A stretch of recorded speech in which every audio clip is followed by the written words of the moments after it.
Joint friend, আমরা ভারতীয় সংবিধান আলোচনা করছিলাম, যেটা ডিপিএসপি ভাগ 4, যেখানটা শুরু হয় আর্টিকেল বা ধারা 36 থেকে 51 পর্যন্ত। তো ডিপিএসপি যাকে বলি directive principle of state policy. তো এখানটায় আমরা 40 পর্যন্ত, আর্টিকেল 40 মানে যেখানটায় 36 থেকে 40 পর্যন্ত আমরা আলোচনা করেছিলাম। পঞ্চায়েত ছিল 40 শেষ। 41 আমরা আর্টিকেল 41 থেকে আমরা বা ধারা 41 থেকে আমরা পড়তে শুরু করব। এই ধারাতে কি বলা হয়েছে? তো পড়তে শুরু করার আগে আমরা এখানটায় আমরা দেখেছিলাম যে এটা হচ্ছে যে নন জাস্টিবল। ডিপিএসপি কি নন জাস্টিবল, এটার জন্য কোনো সুপ্রিম কোর্টে হাইকোর্টে যেতে পারবে না। কিন্তু এখানটায় যতগুলি ভালো ভালো কথা, মানে মানুষের করণীয় কথা বলা হয়েছে, যেদিন সরকার ইচ্ছে করবে সেদিন লাগু করতে পারবে, ইচ্ছে করলে পরে। কিন্তু আমরা দেখতেই পাচ্ছি সরকারের কি অবস্থা। তো 41-এ বলা হয়েছে যে কর্মের অধিকার, কর্মের অধিকার, কর্মের অধিকার কাদের দরকার? পৃথিবীতে যত মানুষ যাদের ঘর সংসার পেট আছে তাদের কর্মের অধিকার সকলের দরকার। কে বলবে কর্মের অধিকার নাই? কর্ম করলে ও কিছু টাকা পয়সা পাবে, টাকা পয়সাতে ওর নিজের যত্ন রাখতে পারবে এবং ফ্যামিলির যত্ন, যত রকমের ফ্যামিলির পোশাক থেকে শুরু করে, খাবার দাবার থেকে শুরু করে, স্বাস্থ্য থেকে শুরু করে সব কিছু ধ্যান রাখতে পারবে। যদি কর্মই না থাকে, যদি তো নিজের কি ধ্যান রাখবে, পরিবারের কি ধ্যান রাখবে, সমাজের কি ধ্যান রাখবে? তো বলা হয়েছে আর্টিকেল 41-এ যে সরকার কর্মের দিকে একটু ধ্যান দিবে, যেহেতু বলা হয়েছে যে কোনো শিক্ষিত ব্যক্তি গ্র্যাজুয়েশন মাস্টার্স করার পর বেকারত্ব যদি হয়ে যায় তো ও নিজেকে কিভাবে সামলিয়ে রাখবে, তার জন্য এই সব আর্টিকেলে কর্মের অধিকার বলা হয়েছে। এবং এর সঙ্গে কি শিক্ষাতে কিছু সাহায্যের অধিকার বলা হয়েছে, এটাতেই কমা দিয়ে শিক্ষাতে কিছু সাহায্য, সাহায্য বলতে শিক্ষাতে সাহায্য বলতে কি, যেমন ধরো যারা পড়াতে ভালো, অর্থনৈতিক কমজোরি, কোনো জায়গায় অ্যাডমিশন নিতে পারছে না, তখন সরকারের কিছু স্কিম আছে, সেখানে স্কলারশিপের দ্বারাই সেখানটাতে অ্যাডমিশন নিতে পারে। যেমন কিছু কিছু এমন ফ্যামিলিতে আছে যেমন যে স্কুল কলেজে ভর্তি হবে সেই ফিসটাও ওদের কাছে নেই, সেটার ব্যবস্থা করার জন্য বলেছে আর্টিকেল 41 প্রয়োগ করতে পারো। তুমি কর্ম নেই, তোমার কর্ম তো নেই, কর্ম যদি থাকতো তাহলে তোমার শিক্ষার জন্য সাহায্য চাইতে হতো না। এখানটায় বলা হয়েছে যে আমাদের দেশ মনে করো যে 4 বৃহত্তম, মানে ট্রিলিয়ন ট্রিলিয়ন ইকোনমি আমাদের দেশের।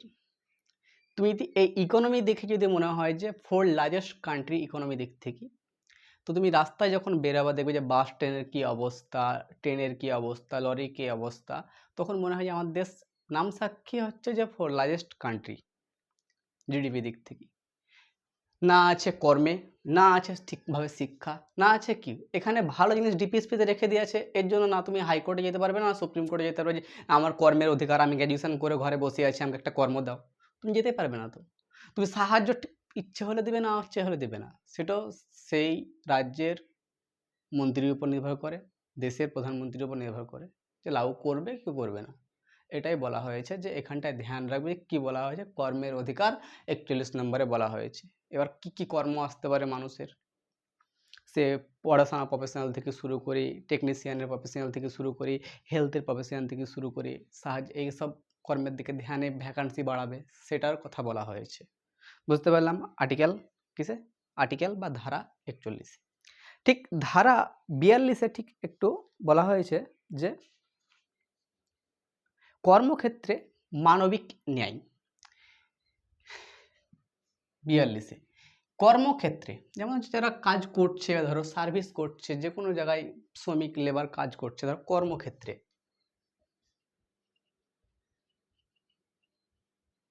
কর্মক্ষেত্রে সামাজিক, নৈতিক সব কিছুকে ধ্যান রাখতে বলেছে। যে এমন কোনো ব্যক্তি, যেমন ধরো সার্ভিস করছে, ধরো কোনো মহিলা হিসাব করো, ও বিয়ে হয়েছে, বিয়ে হওয়ার পর নতুন বিয়ে হওয়ার পর ধরো বাচ্চা অবস্থা, মানে প্রেগনেন্ট হয়েছে।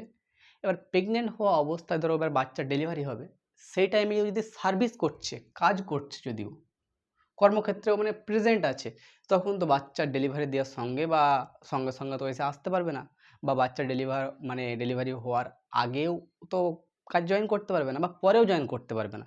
যেমন মনে করো ধরো এখানটায় ধরো, তার জন্য এখানটায় বলা হয়েছে যে বিশেষ করে মহিলারা যারা কর্মক্ষেত্রে আছে, এরকম অবস্থায় যদি বাচ্চা ডেলিভারির আগে 3 মাস, মানে যেমন ধরো 9 মাস, তো এখানে 9 মাস, 9 মাসের আগে 6 মাসে, আর এই মাস থেকে 12, 3, এই 6 মাস কিন্তু ওর ছুটি থাকবে। ছুটি থাকবে বলা হয়েছে বিশেষ পরিস্থিতিতে, কিন্তু পরিস্থিতিটা উল্লেখ করতে হবে যে কিভাবে কি কাজ করবে। 3 মাস আগে এবং 3 মাস পরে ও কিন্তু ওর ছুটি, মানে ওর ছুটি থাকবে। এবার কোনো মহিলা হলো ধরো, এবার ওর তো কোনো হাজবেন্ড তো থাকতে পারে, হাজবেন্ড, এখানটায় আমি মহিলা লিখছি, এটা মহিলার ক্ষেত্রে হলো। এবার যে ওর যে হাজবেন্ড মানে স্বামী, স্বামী, তো একে তো ছুটি দিল, ওকে ছুটি দিতে একাই তো না হসপিটাল যেতে পারবে না, আসতে পারবে না, ওকে দেখাশোনার ব্যাপার আছে। যদি ওর হাজবেন্ডও যদি জব করে যদি, তাহলে দেখো এখানটায় বলছে 15 দিন আগে থেকে 15 দিন পরে পর্যন্ত, মানে ডেলিভারির 15 দিন আগে পর্যন্ত, ডেলিভারি 15 দিন পর্যন্ত ওর হাজবেন্ডেরও ছুটি থাকবে বলা হয়েছে কর্মক্ষেত্রে। এটা বিশেষ পরিস্থিতিতে আমি একটা উদাহরণ দিলাম, বিশেষ পরিস্থিতিতে কিন্তু সবাই হয় না, সবাই বাচ্চা কর্ম অবস্থাতেও হয় না, এটা এই ক্ষেত্রে। এবার ধরো কোনো কর্ম অবস্থায় কেউ আছে, ধরো কোনো টেকনিশিয়ানে কাজ করছে, মিস্ত্রি বা কোনো কিছু মিস্ত্রি, ও কর্ম অবস্থাতে ওর কোনো কিছু একটা অঘটন ঘটলো, ধরো হাত পা আঙুল টাঙুল কেটে গেল, ও তো কাজ করছে, ধরো কাজ করছে, মান্থলি স্যালারি পাচ্ছে, সব কিছু পাচ্ছে, ও আজকে আঙুলটা কাটলো, ধরো এই আঙুলটা আজকে কাটলো, কালকে তো এসে জয়েন করতে পারবে না, ও জয়েন করতে পারবে না। তার জন্য এই আর্টিকেলটা এসছে, আর্টিকেল মানে 42, যে কর্মক্ষেত্রে যদি কোনো ওর অসুবিধা হয়, কোনো মানে ভয়ানক কোনো কিছু ক্ষতিগ্রস্ত হয়, অ্যাক্সিডেন্ট হয়, তো ওকে ছুটির ব্যবস্থা করে দেওয়ার কথা বলা হয়েছে। ছুটির মানে কতদিন ছুটি। এবার মহিলার ক্ষেত্রে আরও একটা স্পেশাল কিছু কিছু রাজ্য তৈরি করেছে, যেমন হচ্ছে কেরালা। কেরালা রাজ্য তৈরি করেছে কি, কেরালা, যে মহিলা যখনই প্রতি মাসে মাসিক অবস্থায় থাকবে, তখন ওদেরকে 3 দিন ছুটি দেওয়া হবে, 3 দিন ছুটি দেওয়া হবে। এটা কেরালা সরকার চালু করেছে, ভালো জিনিস। মাসিক অবস্থা থাকবে 3 দিনের এক্সট্রা ছুটি দেওয়া হবে। শারীরিক তো যখনই মানসিক চাপ এরকম থাকবে, শারীরিক অবস্থা এরকম থাকবে, সেরকম তো কোনো কাজ করতে পারবে না, তার জন্য তুমি ছুটিতে রেস্টে যাও, রেস্ট দেওয়া হয়েছে। এরকম ক্ষেত্রে কেউ হাত পা কাটলো, জ্বর হলো, ব্যথা হলো, তার জন্য ওকে বলে মেডিকেল লিভ। মেডিকেল লিভ, যারা কোম্পানিতে কাজ করে, ব্যাংকে কাজ করে, তখন ওরা মেডিকেল ছুটি থাকে ওদের। তোমাদের যদি 1 বছরের মধ্যে ধরো 15টা ছুটি থাকলো মেডিকেলের, এবার তোমার যদি বলা হয় যে আজকে আমার জ্বর হয়েছে স্যার আমি যেতে পারবো না, তখন তুমি যে চেক আপ করালা সেই চেক আপের একটা বা ওষুধ লিখে দিল, সেটা একটা ছবি তুলে মেল করে দিল যে আমার এই অবস্থা, আমাকে ছুটি দিন। ছুটি দিতে বাধ্য, কিসের কোন প্রয়োগে, আর্টিকেল 42কে প্রয়োগ করে। এটাই এখানটায় গুরুত্বপূর্ণ হচ্ছে, এটাই যে মানবিক একটা তো ব্যাপার থাকেই থাকে, আর একটা কি থাকে, আর একটা বিশেষ একটা পরিস্থিতিতে যে কোনো শিল্প কারখানাতে অঘটন ঘটতেই পারে, তার জন্য ছুটি দিতে হবে। যদি এই আর্টিকেল যদি না নিয়ে আসতো যদি, তো ওকে বলতো তোমার হাত কেটেছে, কী হয়েছে, তোমার স্যালারি কেটে নেবো, স্যালারি কাটতে পারবে না, স্যালারি কাটা যায় না, কারণ ওর কাজের অবস্থাতেই ঘটেছে বলে, তার জন্য ওকে সমস্ত যে কোম্পানিতে ওর ঘটনাটা ঘটেছে, মানে ধরো কোনো আঙুল পা কেটে গেলো, হাত পা কেটে গেলো, তখন ওই কোম্পানিকে সমস্ত খরচা বহন করতে হবে। এবং কিছু ক্ষেত্রে এটা লাগু হয়েছে, কিছু কিছু ক্ষেত্রে লাগু হয়নি। এবার স্টেট সরকার যদি মনে করে লাগু করা, সেটা লাগু করতে পারে। তো আর্টিকেল 42-এর মানে এটাই কাজ, একটা মনে রাখো যে কর্মক্ষেত্রে বিশেষ ছাড় দেওয়া।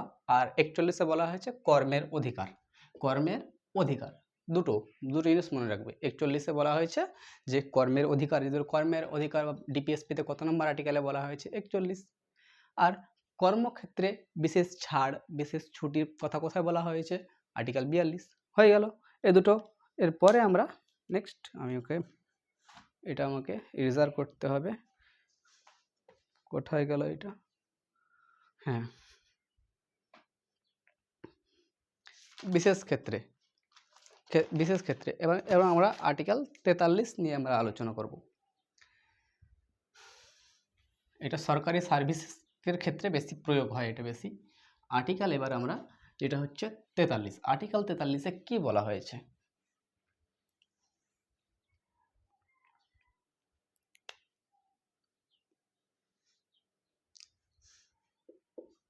আর্টিকেল 43 বা ধারা 43, আমরা জানি যে বেশিরভাগ আমরা কোনো কিছু কোম্পানি হয়, কোম্পানিতে বেশিরভাগ ছোট স্তরের মানুষ কাজ করে, যেমন হচ্ছে যাকে আমরা শর্টকাটে শ্রমিক বা লেবার বলি। তো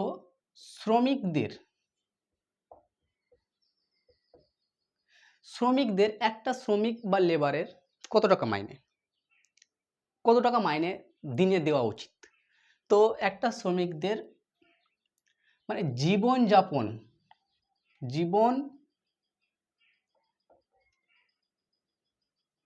যাপন করার জন্য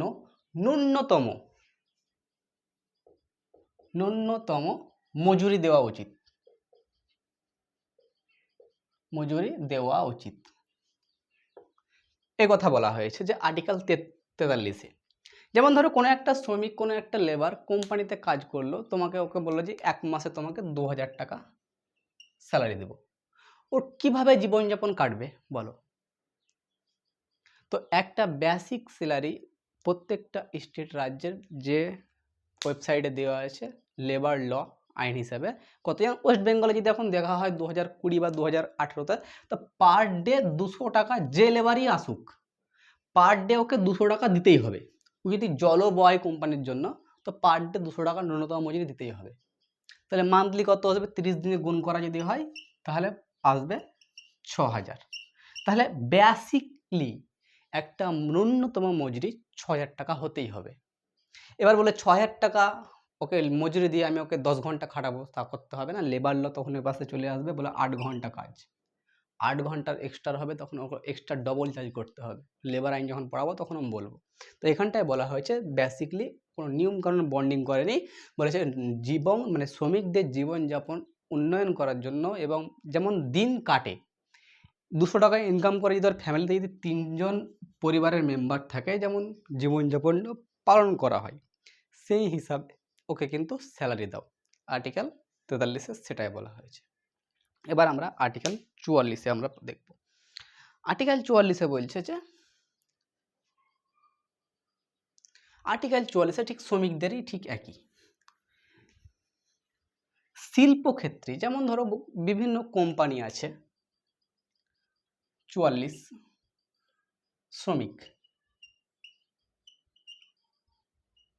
শ্রমিকদের শিল্প ক্ষেত্রে বিশেষ সুযোগ দেওয়া উচিত,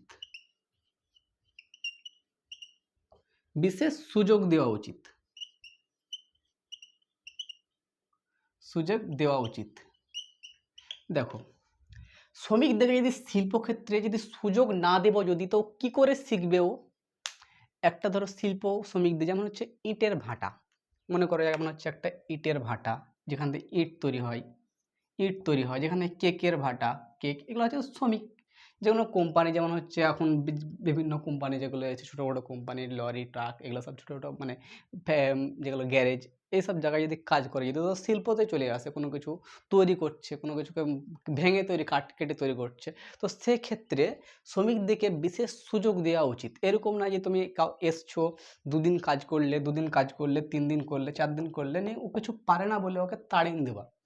ওকে একটু শেখাও, আস্তে আস্তে শেখাও, একটু সুযোগ সুবিধা দাও, যেমন শিখতে পারে, তারপরে তুমি ওকে ওর মতো কাজ করে নাও, তোমার মতো কাজ করে নাও। ও যদি কোনো কিছু না ও সুযোগ না পেলো, থাকতে না পেলো, কাজ করতে না পেলো, তাহলে কি করে হবে?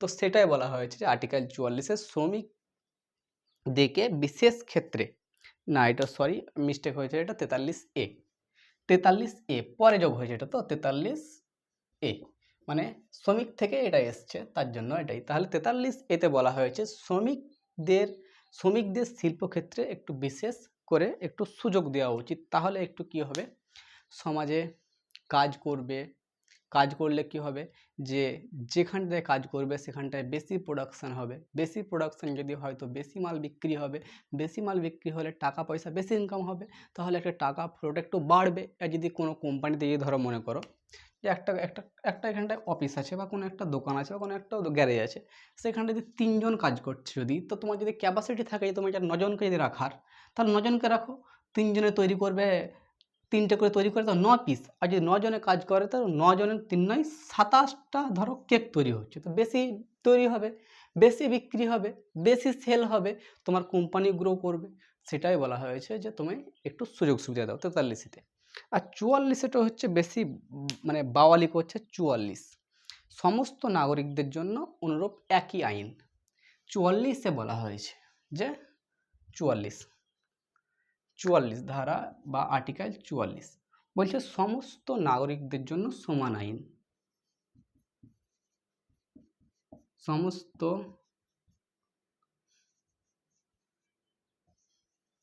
নাগরিকদের জন্য সমান আইন, সমান আইন যাকে বলছি আমরা uniform civil code. Uniform civil code যেমন আমাদের বলছে Narendra Modi uniform civil code নিয়ে আসবে, সমস্ত নাগরিকদের জন্য কি মানে পুরো ভারতবর্ষের জন্য একই আইন নিয়ে আসবে। দেখো এখানটায় অনেক কিছু ভালো ভালো কথা বলেছে, চাকরিরও কথা বলেছে, ছুটিরও কথা বলেছে, তাহলে এই সব সমস্তগুলোই কিন্তু গুরুত্বপূর্ণ। এরকম না যে একটা ইউনিফর্ম সিভিল কোড হিন্দু মুসলমানদের জন্য একই আইন নিয়ে আসবে, এটা তো গুরুত্বপূর্ণ নয়। হিন্দু মুসলমানদের জন্য এখানটাও বলা হয়েছে যে চাকরির ক্ষেত্রে সকলকে মানে বিশেষ সুযোগ দেওয়া, তো এগুলো তুমি নিয়ে আসবো বলো না একবারও। তুমি বলছো ইউনিফর্ম সিভিল কোডটা আমি নিয়ে আসবো, কারণ সকলকে আমি মানে একই আইনে দেখবো। একই আইনে দেখতে হলে তোমাকে সব কিছু তৈরি করতে হবে একই নিয়মের মতন। যেমন হচ্ছে একই স্কুল তৈরি করতে হবে তোমাকে, একই কী তৈরি করতে হবে স্কুল। যেমন হচ্ছে নেতার বেটা, মন্ত্রীর বেটা, মাস্টারের বেটা, ডাক্তারের বেটা একই স্কুল, যেমন একই স্কুলে ওঠে। একই তোমাকে বাস নিয়ে আসতে হবে, যেমন সকলে একই বাসে ওঠে, একই বাসে ওঠে। একই ট্রেন নিয়ে আসতে হবে, যেমন ট্রেনে যেমন এরকম না থাকে যেমন স্লিপার লোকাল, মানে লোকাল থাকবে মানে এরকম মানে সিঙ্গেল সিট থাকবে, স্লিপার থাকবে, এসি থাকবে, নন এসি, তুমি সব পুরো ট্রেনকেই একবার একই করে দাও কেন? ইউনিফর্ম সিভিল কোডে শুধু খালি একটাই নিয়ে আসবো, সেগুলি পুরো দেশের জন্য একই আইন থাকবে, শুধু আইনটা নিয়ে হবে তাহলে তো হবে না। তোমাকে একই স্কুল নিয়ে আসতে হবে, একই বাস নিয়ে আসতে হবে, একই ট্রেন নিয়ে আসতে হবে, একই পুরো দেশের জন্য একই খাবার নিয়ে আসতে হবে তোমাকে। যে দেশের 22টা অফিসিয়াল মানে ভাষা মান্যত, আর এরকম ধরতেই দেওয়া হয়তো 400-র উপরে ভাষা আছে যে দেশে, আর সে দেশে যদি তুমি যদি মনে করো ইউনিফর্ম সিভিল কোড নিয়ে আসবো, তাহলে কে মানবে বলো? একই আইন নিয়ে আসবো। আমাদের পশ্চিমবঙ্গে যদি ভাত খায় তো পাঞ্জাবে খাবে রুটি, গুজরাটে খাবে ছাতু। তো প্রত্যেকটা রাজ্যের খাবারই আলাদা, তুমি তো সবাইকে একই খাবার খেতে হবে, তো কী করে খাবে? একটা দ্বন্দ্ব তো বাঁধবেই। তো এটা যখনই কখন হবে সম্ভব, যখনই পুরো দেশ শিক্ষিত হয়ে যাবে, সবার কাছে টাকা অ্যাভেলেবল হয়ে যাবে, বিছানায় বসে বসে সবসময় সবাই রিল দেখতে পারবে, তখন এটা ঠিক মানতে হবে ইউনিফর্ম সিভিল কোড। এখন একজন বাড়িতে বসে বসে রিল দেখছে, তো 5 জনের কষ্ট হচ্ছে, একে কী করে দেখতে পারে ও রিল? সেটা বড় কথা নয়, হয়েছে যে সমস্ত নাগরিকদের জন্য একই আইন ভালো, কিন্তু গরিবদের জন্য আলাদা আইন, লাইন দিতে হবে, টাকা বেশি লাগবে, এরকম করলে তো হবে না। গরিব থেকে আগে সবকে টাকাওয়ালা করো, তারপরে তুমি ইউনিফর্ম সিভিল কোড নিয়ে আসবে, তাহলে সবাই সকলে একই নিয়ম করবে। তুমি একদিককে ছেড়ে দেবে আর একদিকে তুমি ধরে রাখবে, এরকম করলে তো হবে না। এবার দেখো আর্টিকেল হচ্ছে 45। আর্টিকেল 45-এ কী বলছে? আর্টিকেল 45 বা ধারা 45, ধারা 45-এ বলা হয়েছে যে মানে যে সমস্ত বাচ্চারা আছে শৈবল, মানে 0 থেকে 6, এক হচ্ছে শৈবল, মানে শৈবল মানে ছোট বাচ্চা, 0 থেকে ধরো 6 বছরের বাচ্চাকে এখানটায় বলা হয়েছিল যে শিক্ষা দেওয়ার কথা বলা হয়েছিল, যে এটা ওর বাপ মার দায়িত্ব ওকে ভালো করে শিক্ষা দেওয়ার, 0 থেকে 6। এবং 6 থেকে 14 বছর পর্যন্ত ওটা সরকার দায়িত্ব নিয়েছে। কবে দায়িত্ব নিল? 86তম সংশোধনে। 86তম সংশোধন যখনই হলো, 6 থেকে 14 বছরের ছেলে মেয়েদের শিক্ষার দায়িত্ব নিল। আর্টিকেল আমরা আগে 21 পড়ে আছি, 21A-তে গেছে, এটা 21A-তে 86তম সংশোধনে। এখানে এটা ছিল, এখান থেকে সংশোধন করে ওইখানটায় মৌলিক অধিকারে ওকে নিয়ে চলে গেছে যে হ্যাঁ সকলকে মানে 8 পর্যন্ত সকলকে পড়াতে হবে আমাদের দেশে। তার জন্য তখন কি হলো, এখানটায় প্রথমে ছিল 0 থেকে 6 পর্যন্ত বাচ্চাদের, ছেলে মেয়ে বাচ্চাদের বাবা মার দায়িত্ব তাদেরকে পড়াতে হবে। তারপরে কি হলো, 6 থেকে 14 বছরের শিশুদের এখানে ছিল যে পড়তে পারে, পড়াতে পারলে পড়বে, না পড়লে কিন্তু কোনো ব্যাপার নেই। তখন সরকার দেখলে যে পড়াতে আমি দেশ একটা অর্থনৈতিক একটা বুস্ট হলো, আমরা যদি কেউ যদি না পড়ে, পড়ালেখা না শিখে যদি, তো কী হবে? তো এখান থেকে তুলে ওকে মৌলিক অধিকারে নিয়ে চলে গেল 86তম সংশোধন করে 21-এ 6 থেকে 14 বছরের শিশুদের বাধ্যতামূলক। এখন দেখো 5 থেকে 8 পর্যন্ত বা 8 পর্যন্ত দেখো প্রত্যেকটা স্কুলে মিড ডে মিলের ব্যবস্থা করা হয়েছে। মানে 1 থেকে 8 পর্যন্ত মিড ডে মিল দেওয়ার কারণ হচ্ছে যে বাচ্চারা স্কুল আসবে, পড়বে, লেখাপড়া শিখবে এবং খাবারে ভালো ভালো খাবারগুলো দেবে, সেগুলো খাবে এবং স্কুল কামাই করবে না, তার জন্য মিড ডে মিল দেওয়া হয় এবং সেই কথাই বলা হয়েছে এখানটায়। আর কি বলা হয়েছে,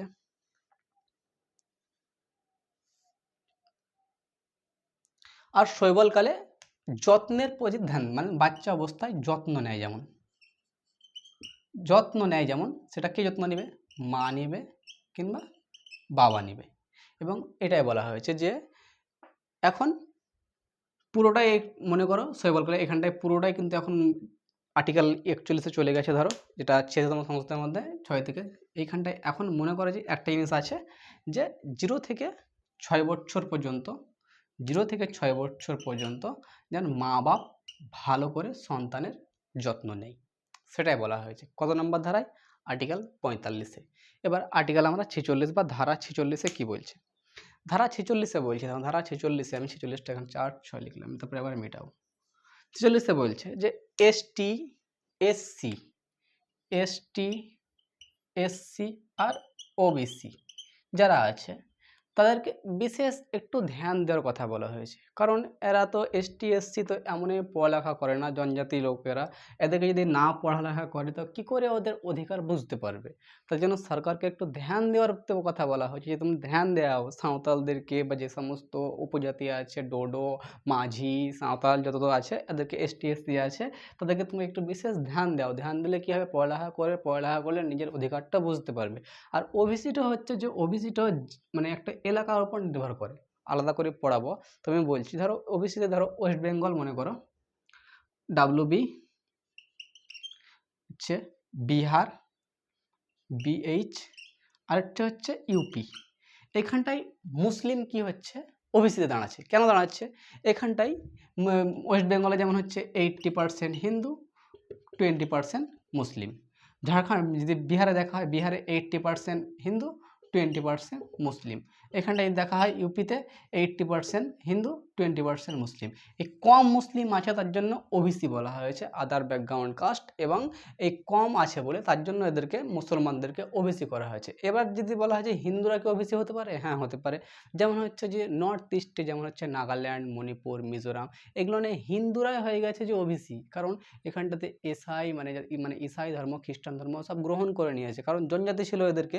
আর এদেরকে হিন্দু ধর্মের মানুষগুলোকে এমন নিচু জাতীয় সব কাজগুলো করাচ্ছিল। এবার খ্রিস্টান কিসের জন্য হলো, ওরা পরিবর্তন হয়ে গেল, সম্মান পেয়ে গেছে, পড়া পেয়ে গেছে, শিক্ষা পেয়ে গেছে এবং ওরা খ্রিস্টান হয়ে গেছে। খ্রিস্টান হয়ে যাওয়ার পরে এখানটায় হিন্দুর সংখ্যা এমনই কম, 1%, 2%, 3%, এরকম রাজ্যে হিন্দুর সংখ্যা। তার জন্য ওরা ওবিসি হয়ে গেছে ওই রাজ্যের তুলনায়। তাহলে তার জন্য বলছে এই সব কমিউনিটিগুলোকে একটু বিশেষ ধ্যান দাও, যে রাজ্যে আছে তাদেরকে ধ্যান দিতে হবে। কত নম্বর আর্টিকেলে, 46 নম্বরে বলা হয়েছে। এবার আমরা 47 নম্বরে আলোচনা করব।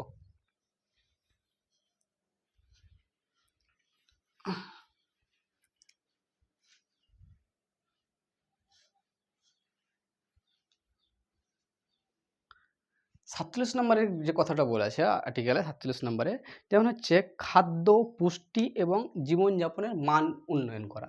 4-7 47-এ বলা হয়েছে যে খাদ্য, আমরা যে খাদ্য খাবো তাতে পুষ্টি থাকে এবং জীবনযাপন, তার যেন মান উন্নয়ন হয়। জীবনের মান উন্নয়ন হয়।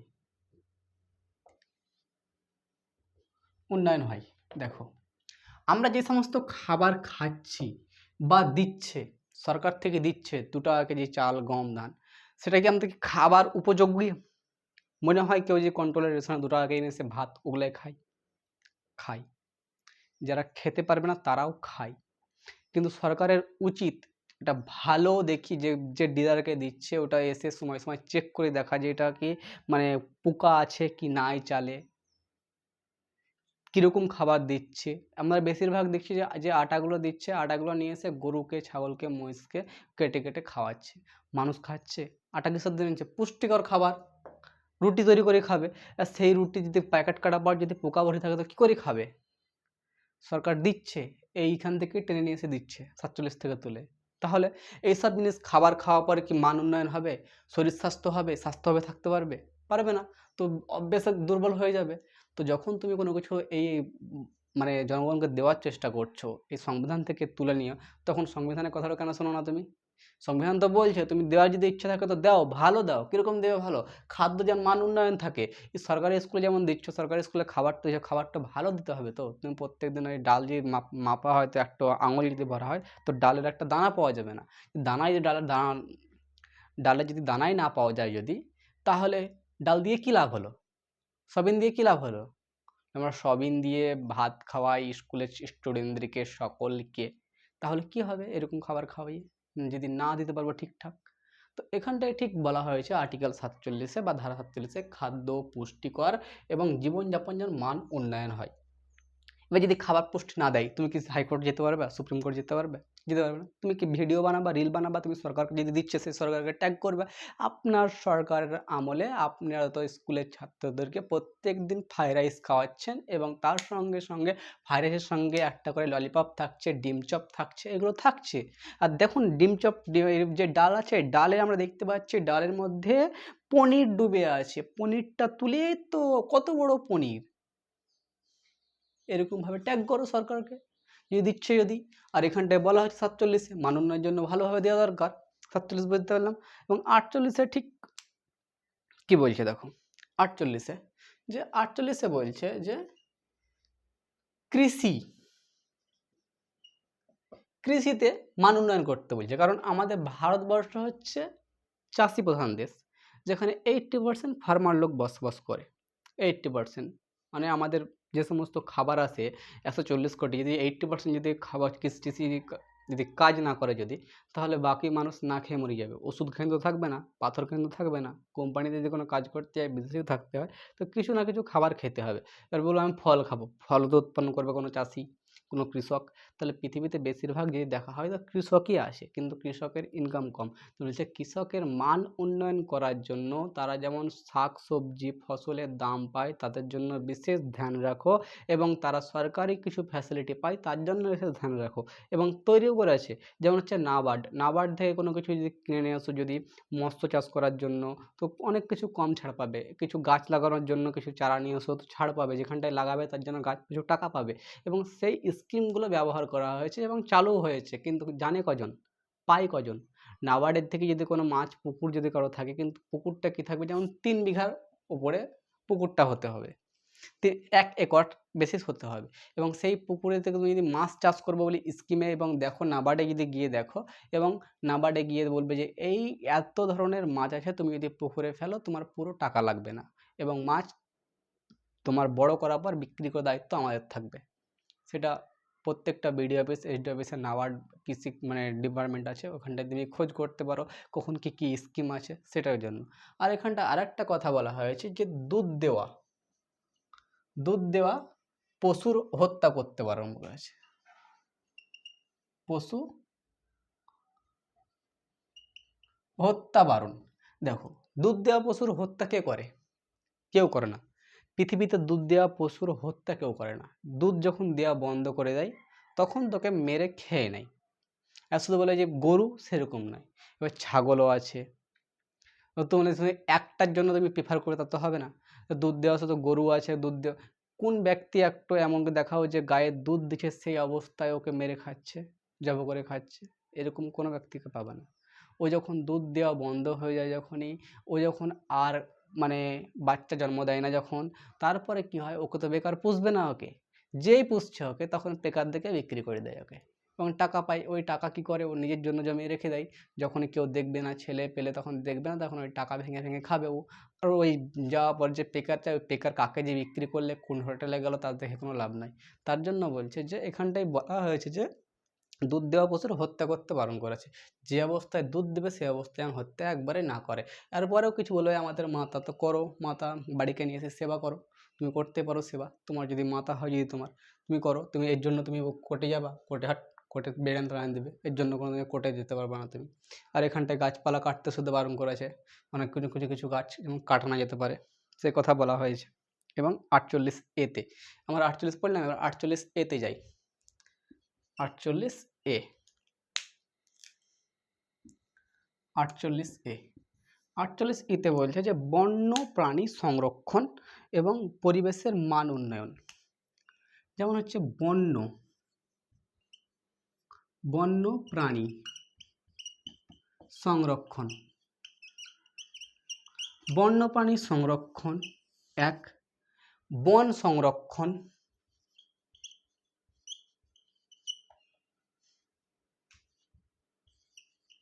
বন সংরক্ষণ দুই। আরেকটা কথা বলা হয়েছে এখানটায় যে অরণ্য বা পরিবেশ,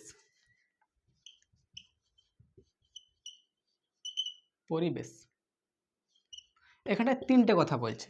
এক হচ্ছে বন্যপ্রাণী সংরক্ষণ, বন সংরক্ষণ আর পরিবেশ। দেখো এই তিনটে জিনিস নিয়ে পরিবেশ, যেমন হচ্ছে বন সংরক্ষণ যদি হয় তো বন্য প্রাণী সংরক্ষণ হবে, আর বন্য প্রাণী সংরক্ষণ হয় তো পরিবেশও সংরক্ষণ হবে। যদি ধরো বন যদি কেটে দেয় তো প্রাণীরা মানে অসংরক্ষণ হয়ে যাবে, যেখানে সেখানে ছুটে বেড়াবে, পরিবেশের মাঝখানে ঢুকে যাবে, যাকে তাকে ডুরি মেরে এদিকে ওদিক ঘুরে বেড়াবে যেখানটায়। তার জন্য কি বলছে, জঙ্গল যেখানটায় হয়ে যাবে সেখানটায় জঙ্গলটা কাটা যাবে না, কারণ বিভিন্ন প্রকারের পশু থাকে, সেই পশু যদি জঙ্গল থেকে বার হয়ে যায় তো একবারে প্রাকৃতিকতে পরিবেশে ঢুকে যাবে।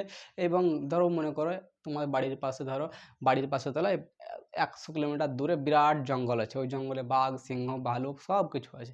এবার এক রাতে কি হলো, বিল পাস হলো, এখানটায় বড় বড় মল তৈরি হবে, ফ্যাক্টরি তৈরি হবে, কাজ পাবে, ঠিক আছে, সব পাবে মানলাম। এবার বনের জঙ্গলের প্রাণীগুলো কোথায় যাবে, ছুটে বেড়ায়, গ্রাম শহরে সব ঘুরে বেড়াবে, রাস্তার ধারে ড্রেনের ধারে পড়ে থাকবে, গন্ধ ছাড়বে, জীবাণু বেড়াবে, এবং তাতে কি হবে, পরিবেশের একটা অসন্তুষ্ট তৈরি হবে। তার জন্য এগুলো বারণ করে আছে 48 এতে। এরপরে যদি দেখা হয় আমরা 49-এ দেখব। 49-এ বলছে যে ঐতিহাসিক এবং 49 ঐতিহাসিক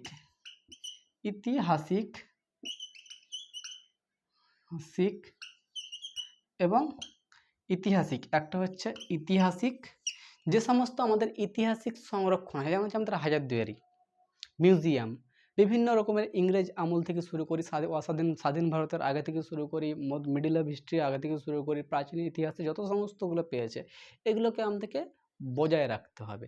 যেমন হচ্ছে আমরা তাজমহল, আমরা মুঘল সাম্রাজ্য থেকে আসছে ধরো, এবং কুতুব মিনার হচ্ছে দাস খলজি তুঘলক বংশ থেকে চলে আসছে, এবং এগুলো যদি আমরা ভেঙে দিই তাহলে পরবর্তী প্রজন্ম দেখবে কি, তার জন্য এগুলোকে বলা হয়েছে যে সংরক্ষণ করে রাখতে কথা বলা হয়েছে।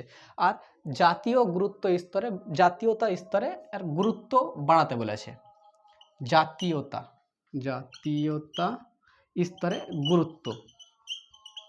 দেখো আমার যদি ধরো তাজমহলকে যদি আমি ইতিহাস রাখি আর ওর সম্বন্ধে যদি ভালো ভালো কথা বলি জাতীয় স্তরে, তো বিভিন্ন পুরো বিশ্বে ছড়িয়ে যাবে, বিশ্ব থেকে ট্যুরিস্টরা আসবে এবং দেখবে, এবং আমাদের দেশের ইকোনমি বাড়বে। তার জন্য সেটা বলা হয়েছে কথায় এটা 49-এ। আর 50-এ বলা হয়েছে যে শাসন বিভাগ থেকে বিচার বিভাগকে পৃথক করা। 50-এ বলা হয়েছে শাসন বিভাগ থেকে বিচার বিভাগকে আলাদা করা,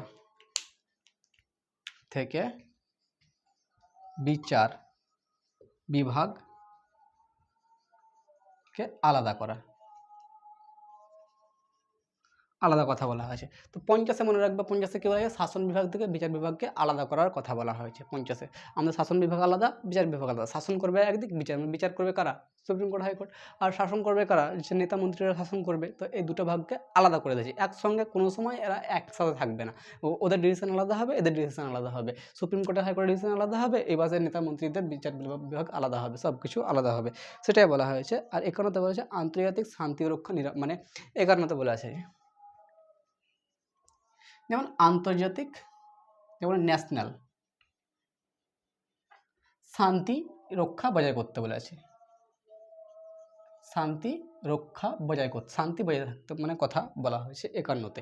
তাহলে আমরা ডিপিএসপি যেটা ভাগ 3, যাতে আমরা সুপ্রিম কোর্ট যেতে পারবো না, এবং 36 থেকে 51 পর্যন্ত ভালো ভালো কথা বলা হয়েছে, আমরা কিন্তু কমপ্লিট করলাম কি কি আমরা একবার শর্টকাটে প্রথম থেকে আমরা রিভাইজ করে দেবো। যেমন হচ্ছে রিভাইজ কী করবো, রিভাইজ প্রথমে বলা হয়েছে 36-এ বলা নির্দেশমূলক নীতি সংজ্ঞা বলেছিল, নির্দেশমূলক নীতির প্রয়োগ সরকারের ইচ্ছা মতো প্রয়োগ করতে পারে।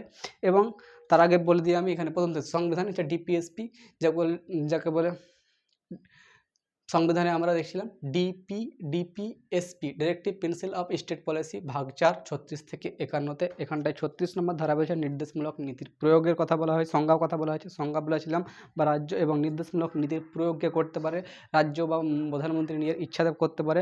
এখানটায় 38-এ বলেছিল যে সামাজিক ন্যায় প্রতিষ্ঠান ও কল্যাণের ভিত্তিতে 3 ভাগে ভাগ করা ছিল, সামাজিক, অর্থনৈতিক এবং রাজনৈতিক ভাগে।